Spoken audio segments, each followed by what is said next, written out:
नमस्ते दोस्तों, स्वागत है आपके हमारे चैनल पर। आज हम आपको फिलीपींस के बारे में कुछ रोचक तथ्य बताने जा रहे हैं। तो जल्दी से अपनी सीट बेल्ट बांध लो, क्योंकि हम आपको एक ऐसे देश की सैर कराने वाले हैं जो खूबसूरती, संस्कृति और रोमांच से भरपूर है। तो चलिए शुरू करते हैं।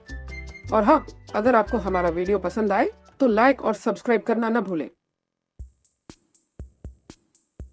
दोस्तों, क्या आपको पता है फिलीपींस में कितने द्वीप हैं? पूरे 7,000 से भी ज्यादा। इतने सारे द्वीपों वाला देश तो अपने आप में ही एक रहस्य है। फिलीपींस का इतिहास उतना ही दिलचस्प है जितना कि ये द्वीप। सदियों पहले यहाँ मलय लोग रहते थे। फिर स्पेनिश लोग आए और उन्होंने फिलीपींस को अपना उपनिवेश बना लिया।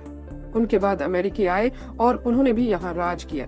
इतने सारे लोगों का आना जाना इस देश की संस्कृति में साफ दिखता है। स्पेनिश लोग अपने साथ चर्च और गिरजाघर लेकर आए। मलय संस्कृति में पहले से ही संगीत और नृत्य का बोलबाला था। उसमें स्पेनिश फ्लेवर भी जुड़ गया। फिर अमेरिकियों ने अपनी भाषा और अपने तौर तरीके छोड़ दिए। मतलब एकदम जुगाड़ू देश बना दिया अपने फिलीपींस को। लेकिन दोस्तों, इतना कुछ होने के बाद भी फिलीपींस ने अपनी पहचान नहीं खोई। उन्होंने अपनी संस्कृति को संजो कर रखा। और यही तो इस देश की खासियत है, विविधता में एकता। फिलीपींस की संस्कृति। यहाँ के लोग इतने ज्यादा फ्रेंडली होते हैं, इतने ज्यादा हंसमुख होते हैं कि आप भी उनके साथ हंसने लगोगे, चाहे आपको चुटकुला समझ आए या ना आए। यहाँ की संस्कृति में आपको मलय, स्पेनिश और अमेरिकी तीनों का असर दिखेगा।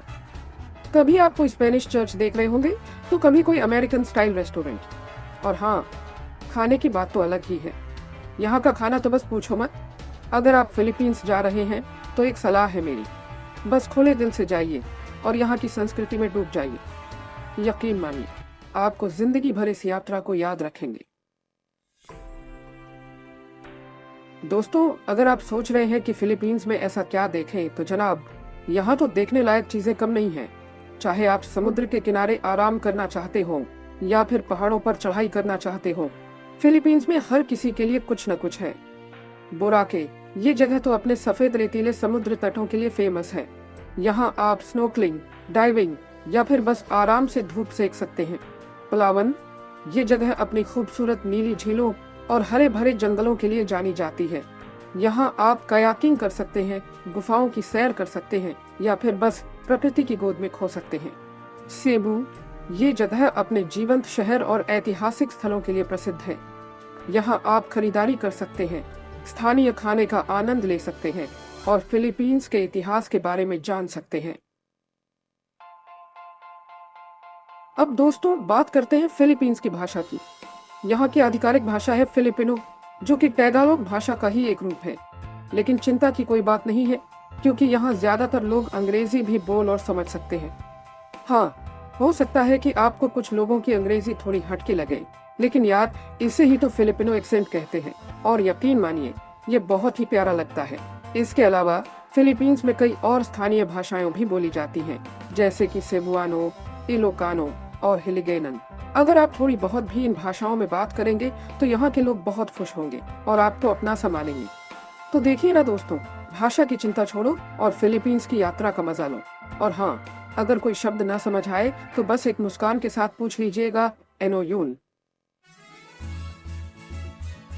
अब बात करते हैं उस चीज की जो हर किसी को पसंद है, खाना। और दोस्तों, फिलीपींस के खाने के बारे में तो क्या ही कहना। यहाँ का खाना उतना ही विविधतापूर्ण है जितनी कि यहाँ की संस्कृति। अगर आप मांसाहारी हैं तो आपको यहाँ अदोबो जरूर ट्राई करना चाहिए। ये एक तरह का मांस का व्यंजन है जिसे सोया सॉस, सिरका और लहसुन के साथ पकाया जाता है। इसके अलावा सिनिगांग भी बहुत प्रसिद्ध है। ये एक तरह का खट्टा सूप है जिसमें मांस और सब्जियां डाली जाती हैं। शाकाहारी लोगों के लिए भी यहाँ कई विकल्प हैं।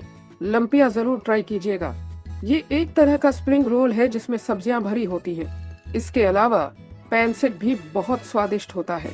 ये एक तरह का नूडल व्यंजन है जिसे सब्जियों और मांस के साथ पकाया जाता है।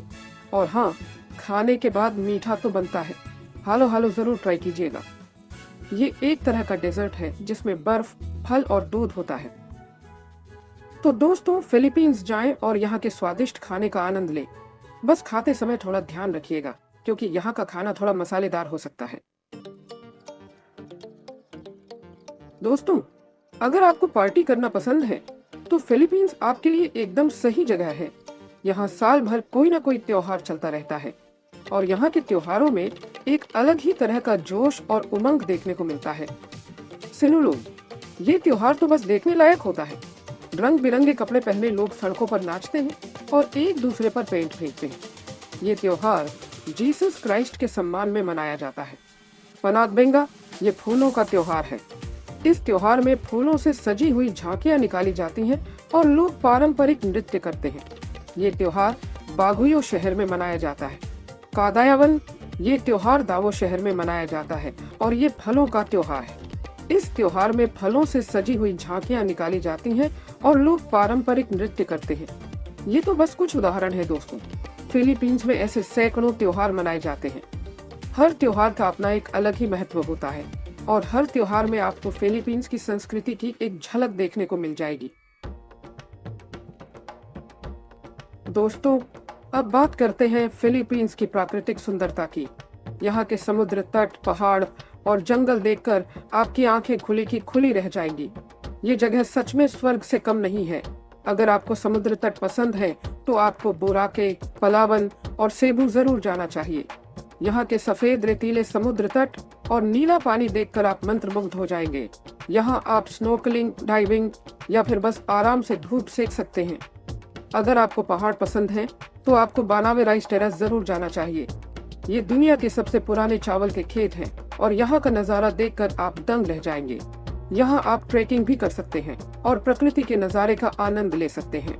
अगर आपको जंगल पसंद है तो आपको Puerto Princesa सबटेरियन river national park जरूर जाना चाहिए। ये जगह अपनी खूबसूरत गुफाओं और नदियों के लिए जानी जाती है। यहाँ आप बोटिंग कर सकते हैं और गुफाओं की सैर कर सकते हैं। दोस्तों, अब बात करते हैं कुछ सीरियस, कुछ इम्पोर्टेंट फिलीपींस की अर्थव्यवस्था की। चिंता मत करो, बोरिंग नहीं बनाऊंगा। देखो, फिलीपींस की अर्थव्यवस्था तेजी से बढ़ रही है। ये देश अब धीरे धीरे विकास की राह पर आगे बढ़ रहा है। यहाँ की अर्थव्यवस्था मुख्य रूप से कृषि, उद्योग और सेवा क्षेत्र पर आधारित है। चावल, नारियल और गन्ना यहाँ की प्रमुख फसलें हैं। इसके अलावा यहाँ इलेक्ट्रॉनिक्स, कपड़ा और खाद्य प्रसंस्करण जैसे उद्योग भी तेजी से बढ़ रहे हैं। पर्यटन भी फिलीपींस की अर्थव्यवस्था का एक महत्वपूर्ण हिस्सा है। हर साल लाखों पर्यटक यहाँ घूमने आते हैं और यहाँ की अर्थव्यवस्था को मजबूत बनाते हैं। तो दोस्तों, अगर आप फिलीपींस जाते हैं तो वहाँ खूब खरीदारी कीजिए, स्थानीय लोगों से सेवाएं लीजिए और उनकी अर्थव्यवस्था को मजबूत बनाने में अपना योगदान दीजिए।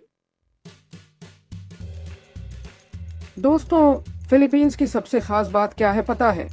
यहाँ के लोग इतने ज्यादा प्यारे, इतने ज्यादा मिलनसार होते हैं कि आप उनसे प्यार कर बैठेंगे। यहाँ के लोगों की मुस्कुराहट ही उनकी पहचान है। फिलीपींस के लोग अपनी संस्कृति और परंपराओं पर बहुत गर्व करते हैं। वो अपने मेहमानों का बहुत ख्याल रखते हैं और उन्हें अपना परिवार मानते हैं। अगर आप किसी भी मुसीबत में हो तो फिलीपींस के लोग आपकी मदद करने के लिए हमेशा तैयार रहते हैं। तो दोस्तों, अगर आप फिलीपींस जाते हैं तो वहाँ के लोगों से जरूर मिलें, उनसे बातें करें, उनकी संस्कृति के बारे में जानें और उनसे दोस्ती करें। यकीन मानिए, ये दोस्ती आपको जिंदगी भर याद रहेगी। दोस्तों, अब बात करते हैं फिलीपींस की जलवायु की। यहाँ की जलवायु उष्णकटिबंधीय है, मतलब यहाँ साल भर गर्मी रहती है। लेकिन चिंता मत करो, यहाँ की गर्मी उतनी तेज नहीं होती जितनी आप सोच रहे होंगे। फिलीपींस में जून से नवंबर तक बारिश का मौसम होता है। इस दौरान यहाँ काफी ज्यादा बारिश होती है। इसलिए अगर आप इस दौरान फिलीपींस जा रहे हैं तो अपने साथ छाता और रेन कोट जरूर लेकर जाएं। दिसंबर से मई तक यहाँ का मौसम सुहाना रहता है। इस दौरान यहाँ न ज्यादा गर्मी होती है और न ही ज्यादा ठंड। ये समय फिलीपींस घूमने के लिए सबसे अच्छा माना जाता है।